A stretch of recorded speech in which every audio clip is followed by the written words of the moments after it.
Give someone a brand new tool along with a carefully written manual, and they will almost never actually read that manual. They'll just start clicking around instead, poking at buttons to see what happens. This looks like impatience or laziness from the outside, but it's actually a well-documented pattern researchers call the paradox of the active user. People consistently and reliably prefer learning by doing over learning by reading, even in situations where reading the instructions first would clearly and obviously save them time later on. The manual promises a payoff down the road once you've invested the time to read it carefully.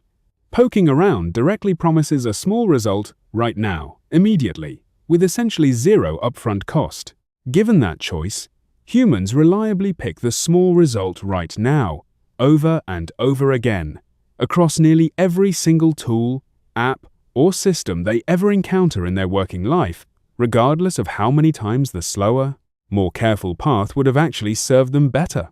Researchers first documented this pattern, studying how people interact with software interfaces specifically, and the finding held up consistently. Users skip tutorials, skip help documentation, skip onboarding walkthroughs, and dive straight into experimenting, even when the interface is genuinely confusing, and even when a short read would have resolved that confusion immediately. This isn't a knowledge problem or an intelligence problem. It's a deeply ingrained behavioral default that shows up across ages, skill levels, and levels of seniority inside an organization. This has a very direct and costly consequence for any manager rolling out new software, a new internal process, or new onboarding materials to a team. A beautifully written, carefully organized guide sitting in a shared drive will get almost zero meaningful engagement, no matter how clear and well-structured it is, because reading it thoroughly competes directly against the much stronger instinct to just try the thing directly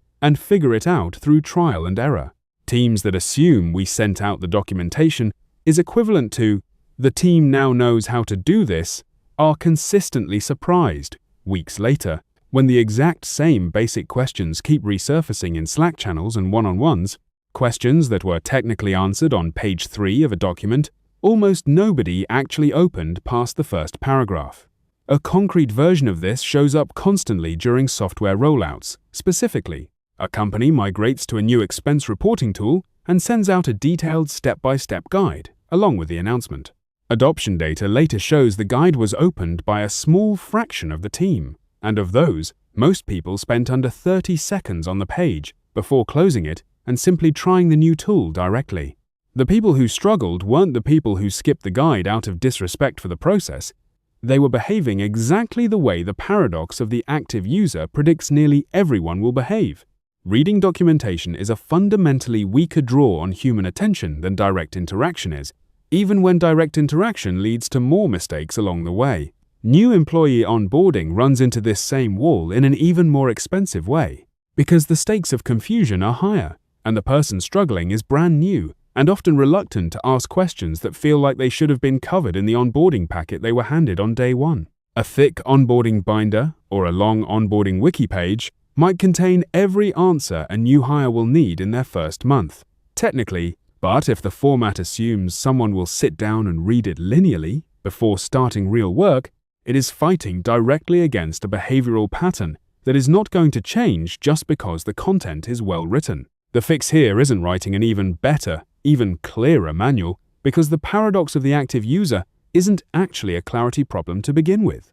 It's accepting, as a starting design assumption, that people learn primarily through doing rather than through reading, and then building the actual instruction directly into the doing itself, rather than trying to front-load it into a document that competes against the instinct to just start clicking. In practice, this means short contextual prompts that appear directly inside the tool exactly at the moment someone is about to take a relevant action, rather than a wall of text they'd have to remember and apply later. It means pairing a new hire with a colleague who walks them through their actual first real task hands-on, rather than handing them a written walkthrough of that same task to read alone. It means giving corrective feedback the moment a mistake actually happens in the flow of real work, rather than burying the correct approach on page 12 of a document that was opened once and never referenced again. If people reliably will not read the manual, the practical answer for a manager is not to write a longer or better manual and hope this time is different. It's to design a system that never depended on them having read it in the first place, one where the correct next step is visible and obvious at the exact moment someone needs it, embedded directly into the tool or the task, rather than living somewhere separate that competes for attention against the much stronger pull of just trying the thing directly. Instead of writing a longer guide nobody will read, build the instruction into the first few clicks of the tool itself, right where people are already looking. This pattern was named directly by human-computer interaction researchers John Carroll and Mary Beth Rosson, who studied why users of complex software so consistently ignored the training materials placed directly in front of them, and found the same result across study after study. Users given a printed manual alongside new software would set the manual aside almost immediately and start exploring the interface directly, making avoidable mistakes along the way that the manual would have prevented, and yet still preferring that slower,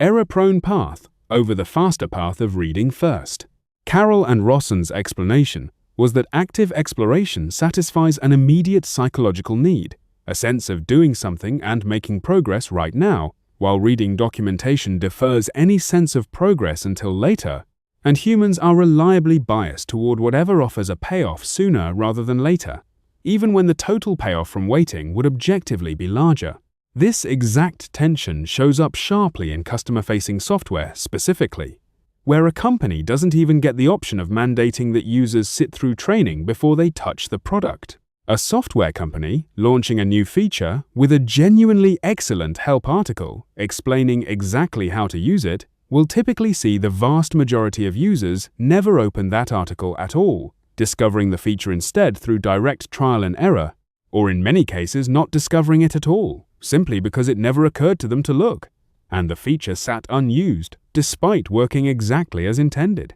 This is why the most successful software companies have largely abandoned long-form help documentation as their primary onboarding strategy and shifted toward contextual, in-product guidance instead. A small tooltip that appears exactly when a relevant button is first visible.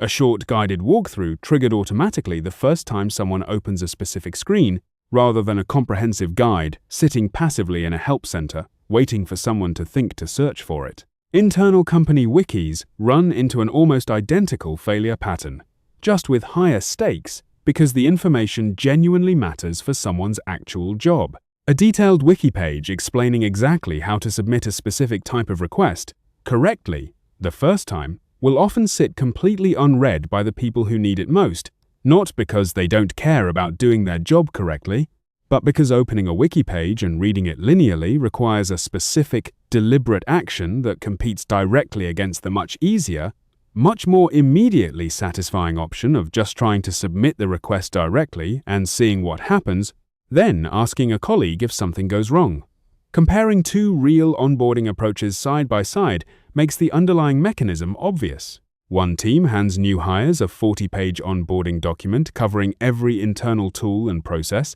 and asks them to read it during their first week before starting real tasks. A second team gives new hires a 2-page overview and instead pairs them directly with a colleague for their actual first real task, walking through it hands-on in real time. The second approach consistently produces faster, genuine competence, not because the documentation in the first approach was poorly written, but because it was fighting a losing battle against a deeply ingrained behavioral default that no amount of clarity in the writing itself was ever going to overcome. Sandbox environments, low-stakes practice spaces where someone can click around and make mistakes without any real consequence, are one of the most effective practical applications of this exact insight. Because they don't fight the paradox of the active user, they work directly with it, giving people exactly the hands-on exploration they're already going to prefer, just in a space where doing so safely costs nothing. It's worth being specific about why this pattern is genuinely a paradox, rather than just an obvious fact about impatient users, because the term wouldn't have stuck in the research literature if it were simply describing laziness. The paradox is that the same people who skip the manual and dive straight into exploring a tool are often the same people who, when asked directly, will say they value efficiency and want to get things right the first time. Their stated preference is to be efficient, Their actual behavior consistently favors immediate exploration over the more efficient path of reading first, even when they fully recognize, if asked, that reading first would likely have saved them time overall. That gap between stated preference and actual behavior is the real paradox, and it means simply telling people to read the documentation, appealing to their own stated values, doesn't reliably work either, because the behavioral pull toward immediate action operates beneath the level of stated intention, not against it.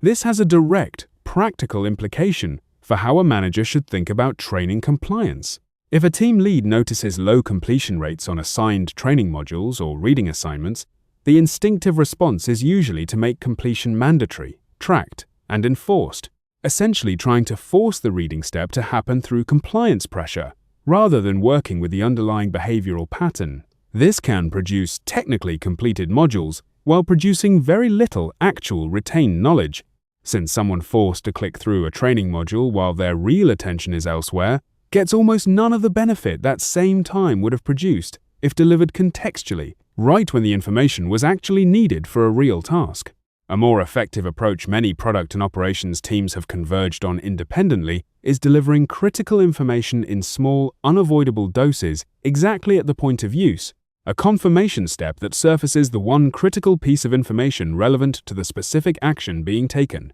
rather than expecting that same information to have been retained from a training session completed weeks or months earlier and never referenced again since. The underlying design principle scales down to something any manager can apply without any special tooling at all. Whenever you're tempted to write a comprehensive guide covering everything someone might need to know, ask instead what the smallest, most essential piece of that guidance could be delivered directly inside the moment the person is actually doing the task, rather than requiring them to have absorbed the full document in advance. This pattern also explains a specific, recurring frustration many managers feel without quite naming it, the sense that a team keeps making the same avoidable mistake despite it being clearly documented somewhere. The instinct in that moment is usually to make the existing documentation more visible, pin it to the top of a channel, mention it again in a team meeting, add a reminder to a shared calendar. None of these responses address the actual mechanism at play,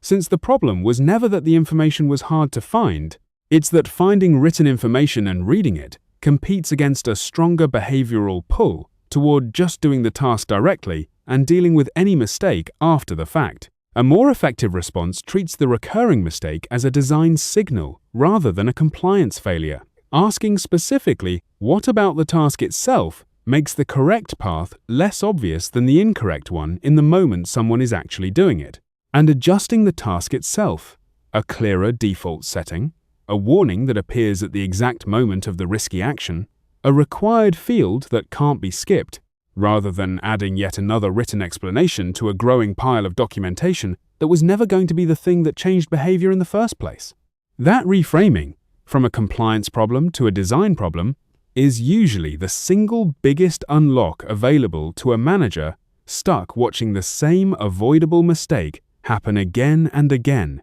despite everyone technically knowing better, and it works precisely because it stops asking people to behave differently than every study on this pattern says people reliably behave, and instead asks the system around them to account for that reliable, well-documented behavior from the start, rather than fighting an uphill, largely unwinnable battle against a preference for hands-on learning that shows up in essentially every person who has ever touched a new tool,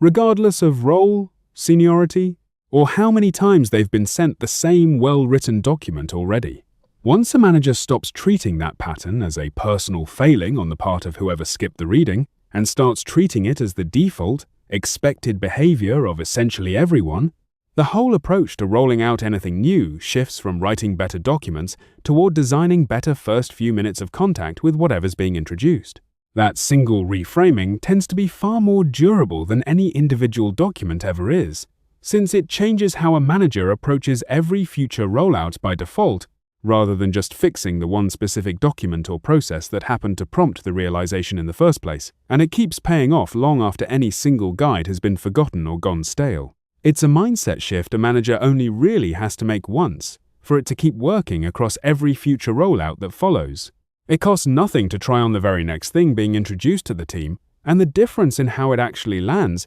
is usually noticeable within days. Once the pattern clicks for a manager once, it's genuinely hard to go back to writing documentation the old way ever again, since the old way was always fighting a behavioral pattern that was never actually going away no matter how the document itself was written, no matter how many diagrams, screenshots, or carefully written examples got added to it along the way over time, because none of those improvements changed the one thing that actually mattered, whether the document itself was the thing standing between the person and the task, or whether the task simply taught itself as it was being done.